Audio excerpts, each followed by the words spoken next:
dosen pengampu mata kuliah analisis kualitas dan portofolio, serta teman-teman semua yang kami banggakan. Di sini kami dari kelompok 5 izin mempresentasikan hasil tugas khusus kami. Sebelum itu saya akan memperkenalkan anggota kelompok. Yang pertama ada saya, Nia Lestari, dan saya ditemani dua rekan saya. Yang pertama ada saya, terus ada Vivi Witami. Ya.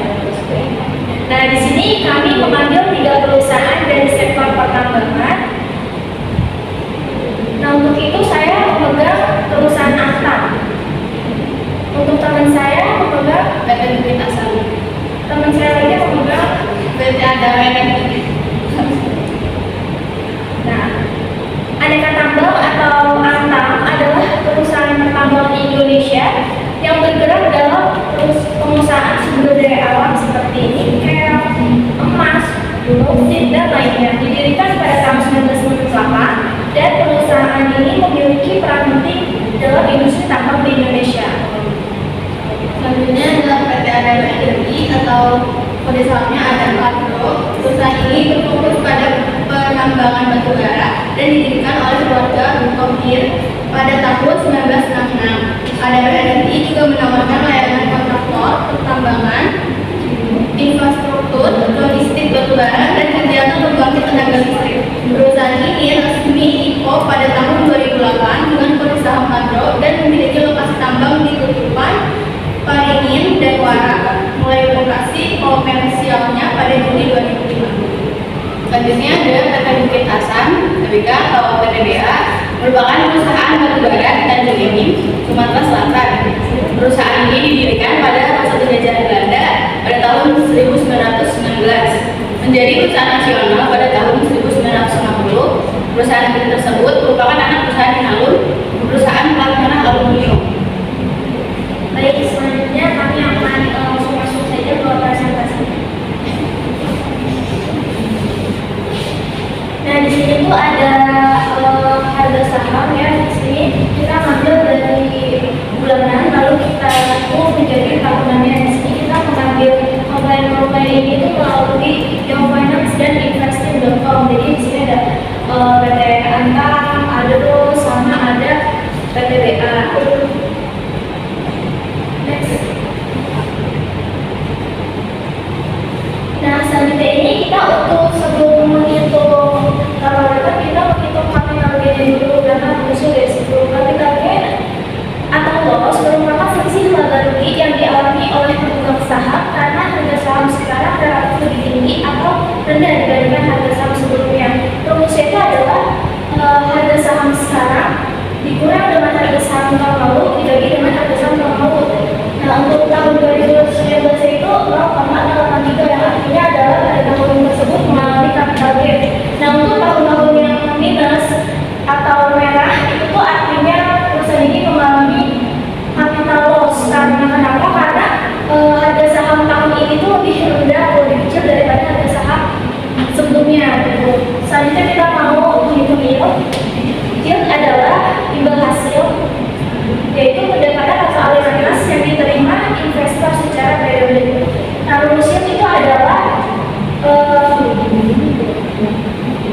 dividen dibagi dengan harga saham. Maka yieldnya itu 0,0164. Nah, untuk menghitung total return itu tinggal kita tarik aja. Selanjutnya kita menghitung total return. Total return itu rumusnya adalah capital gain atau ditambah dengan yield.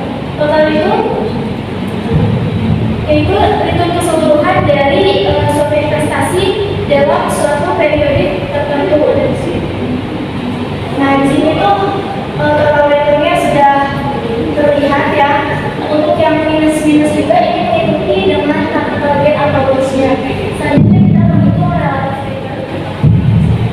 Relative return itu rumusnya adalah total return ditambah 1. Relative return terkadang diperlukan untuk mengukur return dengan sedikit perbedaan dasar dibanding total return. Total return menyelesaikan masalah ketika total return bernilai negatif karena relative return selalu positif. Meskipun relative return yang lebih kecil dari 1, tetapi tetap akan lebih besar dari 0. Caranya itu adalah menambahkan nilai 1 terhadap nilai return total atau total return. Maka di relative return ini pasti nilainya positif semua. Selanjutnya IKK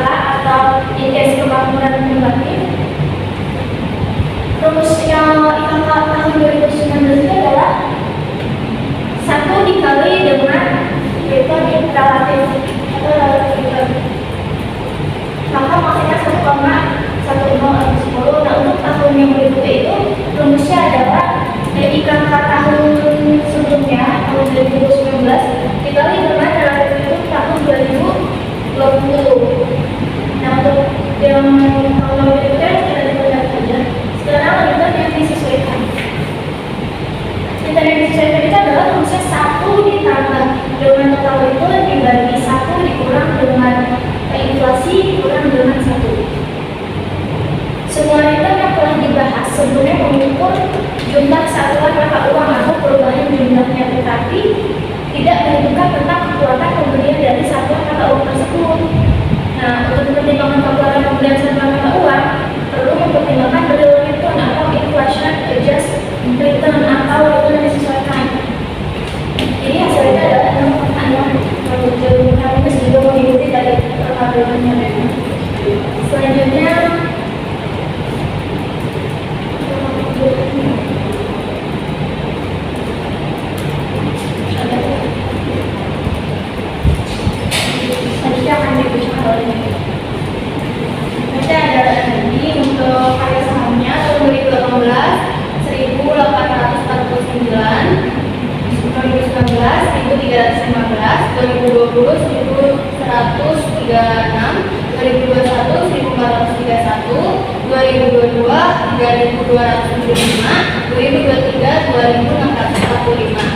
dividennya tahun 2018 33,99, 2019 56,16, 2020 44,13, 2021 160,16, 2022 141,39, 2023 199,98. Terus untuk inflasinya tahun 2019 2,73%, 2020 1,68%, 2021 1,87%, 2022 5,51%, dan 2023-nya 2,61%. Untuk kapital gainnya tahun 2019 minus 0,2890, untuk 2020-nya minus 0,1359, 2021-nya 0,212600, untuk 2022-nya 1,2875, 2023-nya minus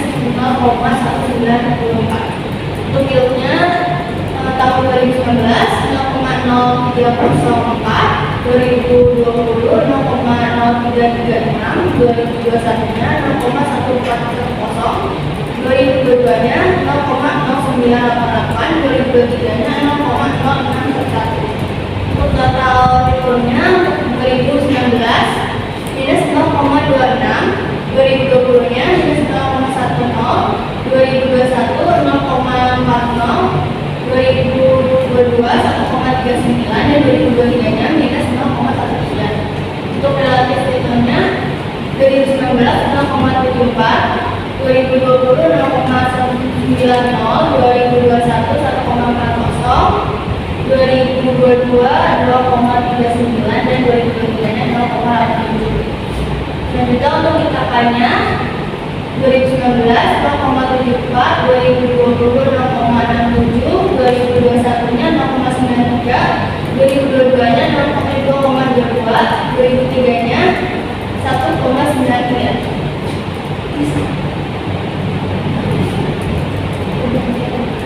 Return yang disesuaikannya tahun 2019 minus 0,29, 2020 minus 0,12, 2021 0,38, 2022 1,33, dan terakhir 2023 minus 0,16. Selanjutnya akan menggunakan misalnya. Yang selanjutnya di sini ada PT Bukit Antam atau PTBA. Harga sahamnya tahun 2018 3828,33, 2019 3106,67, tahun 2020 2127,50, tahun 2021 2465, 2022 3782,50, 2023 3075. Nah, selanjutnya pada dividen Dividen di 2018 ada 318,52, 2019 ada 339,63, 2020 326,46, 2021 74,69, 2022 688,52, 2023 1094,05. Inflasinya sama seperti yang tahun sebelumnya itu, seperti yang tadi yang pada Daro. Terus capital gain atau lossnya itu 2019 ada minus 0,1845, 2020 minus 0,3152, 2021 0,1586, 2022 0,5345, 2023 minus kembali 0,1870. Nah selanjutnya yield-nya ada 2019 itu 0,0887, 2020 0,1051, 2021 nya 0,0351, 2022 nya 0,2793, terus 2023 nya 0,2892.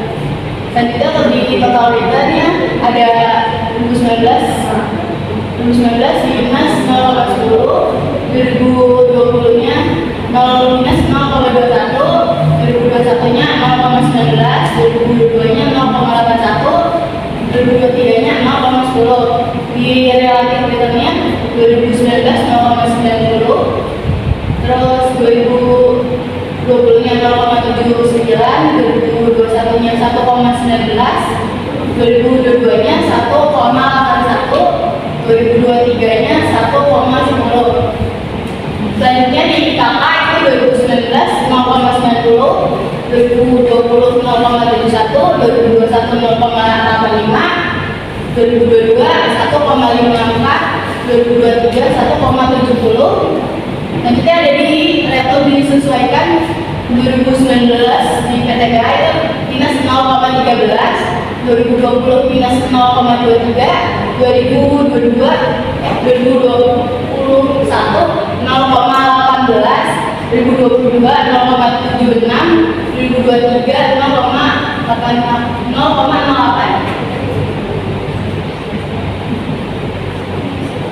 Nah selanjutnya di sini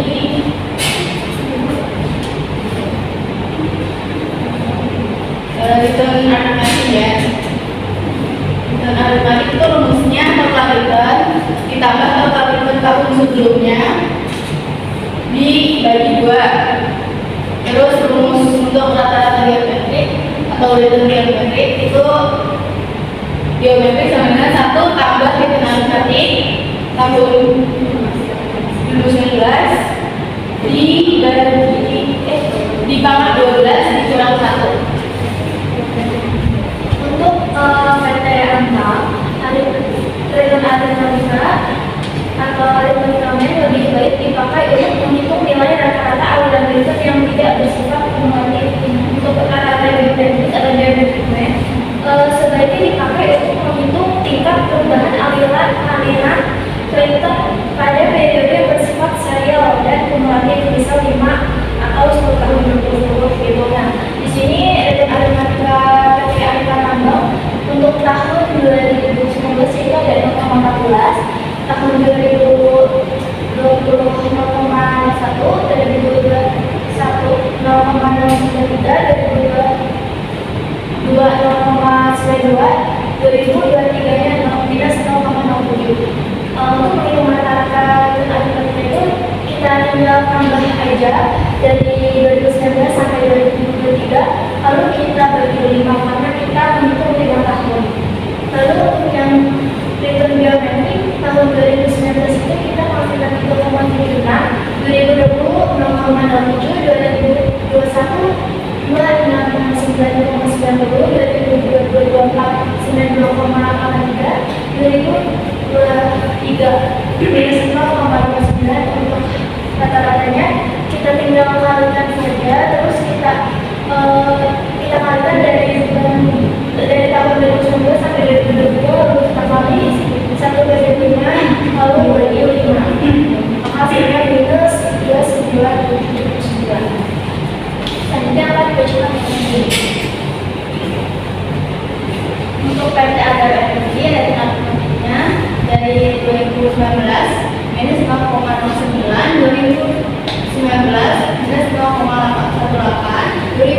2021-nya 0,89, 2022 0,63, 2023 0,63. Total return untuk 5 tahun untuk return aritmetiknya itu 0,28. Terus untuk return geometrisnya tahun 2019 minus 0,66, 2020 minus 0,91, 2021 4,31, 2022 2124,81,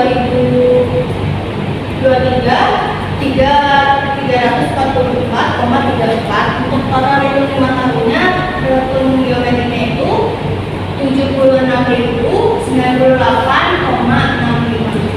Selanjutnya menjelaskan oleh saya. Ya, selanjutnya di PT Bukit Asam atau PTBA total itu aritmetiknya di 2019 itu 0,33, 2020 nya 0 minus 0,15, 2021 nya minus 0,01, 2022 nya 0,50, 2023 nya 0,46.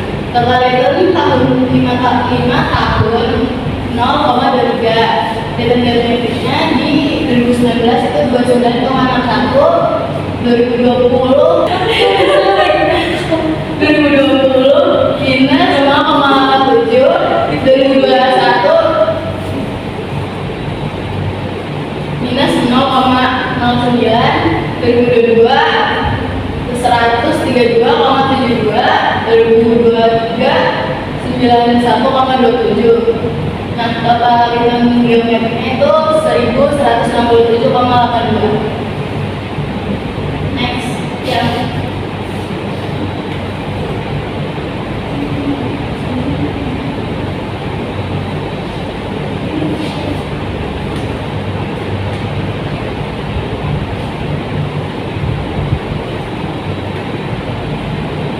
return adalah keuntungan yang didapat investor atas aktivitas investasi yang dilakukan. Imbal hasil yang didapatkan dapat direpresentasikan dalam bentuk nilai, uang, atau bisa juga dalam bentuk persentase yang didapat di periode waktu tertentu.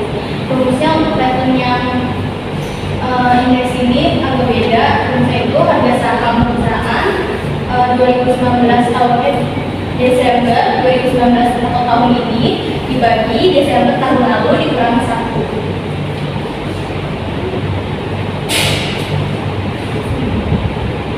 Nah, untuk di PT Aneka Tambang ini itu angkanya 2019 itu 9,80%. Untuk 2020 nya 30,3%, 2021 nya 16,28%, 2022 nya minus 11,78%, 2023 nya minus 14,11%. Return ESG-nya 1,70%, 2020 nya minus 5,09%, 2021 nya 10,08%, 2022 nya 4,69%, 2023 nya 6,16%. Untuk risk free adalah return minimum yang diharapkan oleh investor untuk setiap instrumen investasi ketika melakukan investasi atau tingkat pengembalian dari investasi yang dianggap bebas resiko seperti obligasi pemerintah yang stabil. Nah, rumusnya itu average yield dari bulan Januari sampai bulan Desember dibagi 100. Nah, di sini untuk perusahaan Antam risk-free-nya itu berangkat 7,89%. Untuk tahun 2019, tahun 2020 nya 69,37%, tahun 2021 nya 63,97%, tahun 2022 nya 70,9%, tahun 2023 nya 66,10%. Untuk beta adalah ukuran sensitivitas return saham terhadap return pasar yang dalam hal ini diwakili oleh indeks harga saham gabungan atau IHSG. Beta dari sebuah saham adalah koefisien regresi yang mengukur hubungan antara return saham tersebut dengan return pasar. Beta menunjukkan seberapa besar resiko sistematik atau pasar yang dihadapi oleh sebuah saham. Beta untuk perusahaan Antam pada tahun 2019 yaitu 3,5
9,53%. Untuk tahun 2020-nya 95,17%. Untuk tahun berikutnya 2021 42,87%. Untuk tahun 2022-nya 49,21%, dan untuk tahun 2023-nya 27,70%.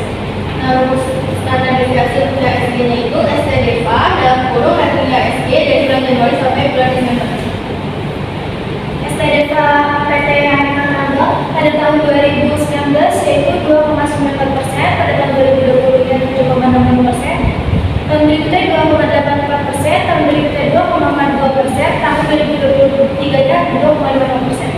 Anual ratio HSG-nya rumusnya standar deviasi HSG dikalikan 12 ditambahkan 0,5. Annual ratio HSG PT Aneka Tambang pada tahun 2019 yaitu 10,20%, pada tahun 2020-nya 26,50%, tahun berikutnya 9,83%, tahun berikutnya 8,38%, dan tahun 2023-nya 8,82%. Untuk indeks shocknya, salah satu metode yang digunakan untuk membandingkan kinerja portofolio dengan menggunakan konsep dari garis pasar modal atau capital market line atau CML.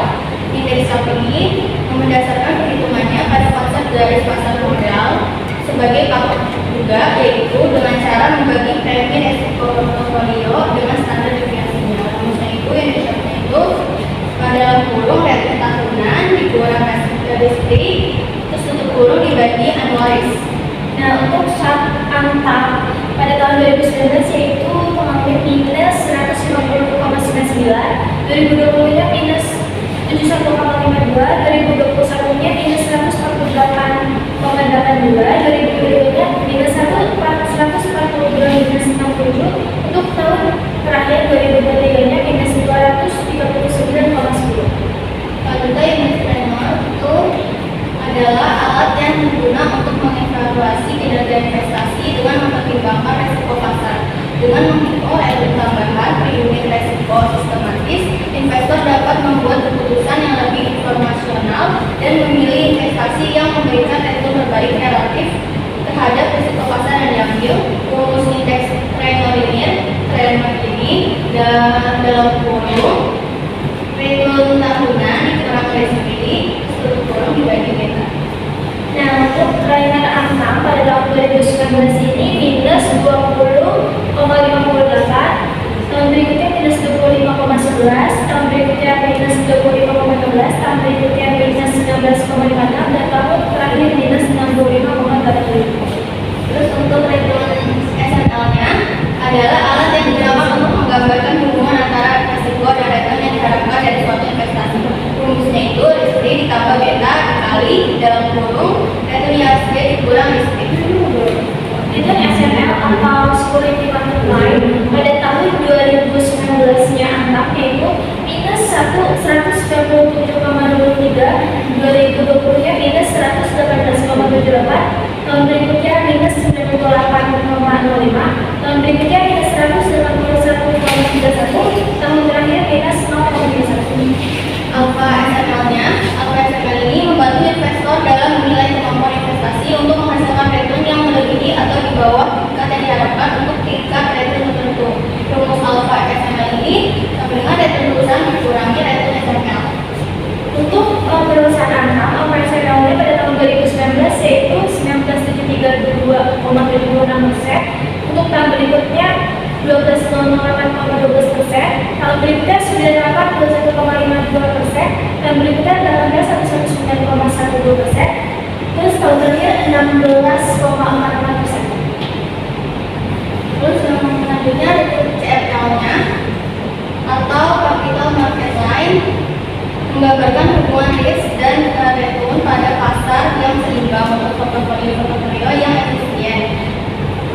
CML menggambarkan hubungan risk dan return dari aset individual ataupun portofolio yang tidak efisien. Rumusnya itu sama dengan RSPI ditambah dalam kurung return perusahaan dikurangi RSPI untuk kurung dikali annual risk perusahaan dibagi annual risk RSPI. Untuk perusahaan Aneka Tambang return CML-nya itu pada tahun 2019 minus 2,884,5%. Untuk tahun 2020-nya minus 17,94,81%. Tahun berikutnya minus 21,45,59%. Dan berikutnya lagi minus 24,123,88%. Tahun terakhir minus 14,130,23%. Selanjutnya ada alpha CML. Rumus alpha CML itu adalah alat yang digunakan untuk mengevaluasi kinerja relatif suatu investasi terhadap ekspektasi pasar yang diwakili oleh ML dengan membandingkan return aktual dari investasi dengan return yang diharapkan berdasarkan posisinya pada CML. Alpha CML membantu investor dalam menilai kemampuan investasi untuk menghasilkan return yang melebihi atau di bawah tingkat yang diharapkan untuk tingkat resiko tersebut. Rumus alpha CML itu dengan perusahaan dikurang dengan CML. Yang untuk perusahaan anak tetangga, untuk alpha CML pada tahun 2019 itu ada 28,34,35%. Tahun 2020-nya 18,25,17%. Tahun 2021-nya 21,41,57%. 2022-nya 34,112,11%. Tahun terakhir atau tahun 2023-nya itu 14,17,12%. Selanjutnya itu PT Adat Energi.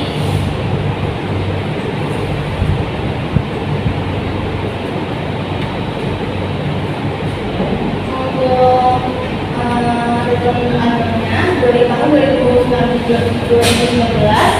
itu 27,98%, tahun 2020 minus 8,04%, tahun 2021 57,38%, 2022 minus 1,11%, 2023-nya minus 38,18%. Untuk returnnya SD-nya tahun 2019 1,171%, tahun 2020 minus 5,09%, 2021-nya 10,08%, 2022-nya 4,09%, dan 2023-nya itu 6,16%. Untuk risk-free-nya tahun 2019 7.489%, 2020-nya 6.937%, 2021-nya 6.397%, 2022-nya 7.009%, terus untuk 2023-nya 6.610%. Kemudian untuk betanya, untuk adronya tahun 2019-nya 2,2810, terus untuk 2020-nya itu 0,9538, 2021-nya 0,8475, 2022-nya 2,4102, 2023-nya 3,2462. Untuk standar deviasi bulanan PT Agraria itu tahun 2019 itu 10,98%, untuk tahun 2020 13,07%, untuk 2021 16,02%, 2022-nya 9,25%, 2023-nya 14,24%. Terus untuk analisnya tahun 2019 itu 38,02%, tahun 2020-nya itu 45,26%, tahun 2021-nya 55,51%, 2022-nya 33,76%, 2023-nya 49,32%. Selanjutnya untuk standar deviasi bulanan pada IHSG tahun 2019 2,94%, tahun 2020 7,95%, tahun 2021 2,84%, tahun 2022 2,42%, 2023-nya 2,55%.